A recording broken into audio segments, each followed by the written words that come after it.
Tired of dealing with annoying flies, fruit flies, and gnats in your home? The Zevo Flying Insect Trap is your ultimate solution. Don't wait. Check out the link in the video description now to get your Zevo Flying Insect Trap on Amazon and enjoy a bug-free home today. Rachel Reeves was accused of a cruel raid on pensioners last night after she axed the winter fuel allowance for 10 million older people. In a shock move, the new Chancellor announced the payment, worth up to £300 a year, will be means-tested, meaning that pensioners with incomes as low as £1,000 a month will no longer qualify. Ms. Reeves claimed the raid was needed to help fill a £22 billion black hole in the public finances left behind by the last Conservative government. She warned of more pain in her first budget on October 30th, saying there would be further, difficult decisions on spending, welfare and tax. The Chancellor declared, "If we cannot afford it, we cannot do it." Despite the apocalyptic warnings about the economy, Ms. Reeves conjured up almost £10 billion to fund inflation-busting pay rises for the public sector, including a 22% hike over 2 years for striking junior doctors. Her statement triggered an angry reaction from ex-Chancellor Jeremy Hunt, who said claims of a spending black hole were fictitious and accused his successor of trash-talking the economy. Mr. Hunt warned that she was laying the ground for tax rises in the autumn. Ms. Reeves also faced a backlash from campaigners, who warned that Ms. Reeves would push pensioners into poverty. In future, only those who qualify for pension credit or similar benefits will retain the winter fuel payment, meaning that those with incomes of more than £11,344 will lose out. The annual payment, introduced in 1997, is currently paid to 11.4 million people each year. But that will fall to just 1.5 million, saving £1.5 billion.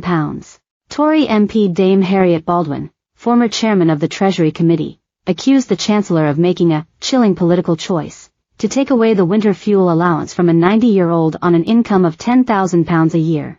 Dennis Reed, of pensioners' campaign group Silver Voices, said the Chancellor's attempt to blame the cruel cut on the last government does not wash. He added, "The scrapping of the allowance for most pensioners is a targeted attack on those who have devoted their working lives to this nation and who are least able to fight back. The Chancellor knows that this measure will greatly increase pensioner poverty." Caroline Abrahams, of Age UK, said that while some wealthy pensioners could afford to lose the payment, millions more would have to make a horrible choice between heating and eating. She said the plan would jeopardize the health of poorer pensioners and urged a rethink. The Chancellor said she had been forced into making difficult cuts by the profligacy of the last government and defended the raid on pensioners as the fair and right decision. Ms. Reeves yesterday published a 25-page Treasury audit of the government's spending commitments, which she said showed Tory ministers had hidden the truth from both the public and watchdogs like the Office for Budget Responsibility. She told MPs it had uncovered £22 billion of spending this year that was covered up by the Conservative Party. And she warned that failure to address the black hole would put financial stability at risk. They ducked the difficult decisions, put party before country, and continued to make unfunded commitment after unfunded commitment, knowing that the money was not there, she said, adding that the Treasury Reserve had already been committed 3 times over this year.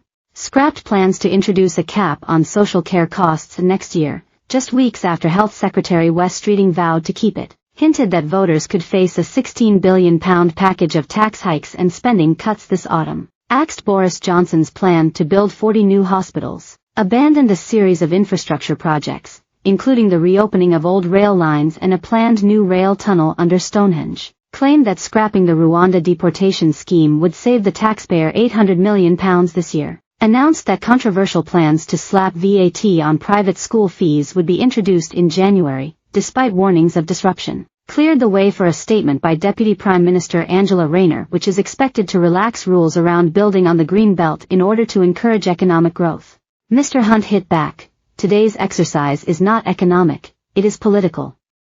She wants to blame the last Conservative government for T.